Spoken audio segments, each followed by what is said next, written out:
Para naman sila nakakaloko. Nagsimula sa 55 ang diesel, ngayon ay 105, magdadagdagan ka ng piso, ay di kami mga driver ay niluloko.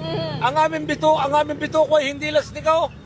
Yan na lamang ang naging reaksyon ng isang jeepney driver na si Valeriano Bagsit matapos ipag-utos ni Pangulong Ferdinand Bongbong Marcos Jr. ang kanselasyon sa taas pasay sa mga pampublikong sasakyan na nakatakda ng ipatupad ngayong araw. Ayon pa rito na kung sakaling magpapatuloy ang pagtaas ng presyo ng diesel ay tuloy-tuloy pa rin ang kanyang biyahe. Abay ako'y tuloy, ay wala akong ibibili ng gamot, tutuloy ako dahil wala nga akong pagkukunan ng pambili ng aking maintenance. Ay dapat naman ay bilis-bilisan yung ayuda at saka dagdagan naman. Para naman sa tsuper na si Marcelo Dimaano, Wala, okay lang sa amin na kahit na wala kami tuloy namin biyahe. Baka nasasabi, wala naman kami magagawa.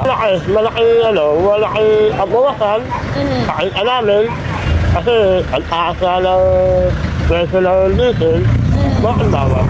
Kung iika kami ng mga 1,000 o 1,000 ngayon, talagang wala.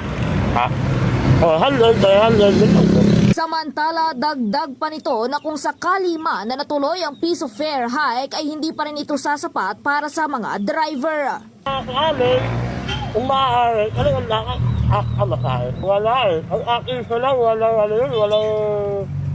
walang nangyari sa presyo ng kamasahe.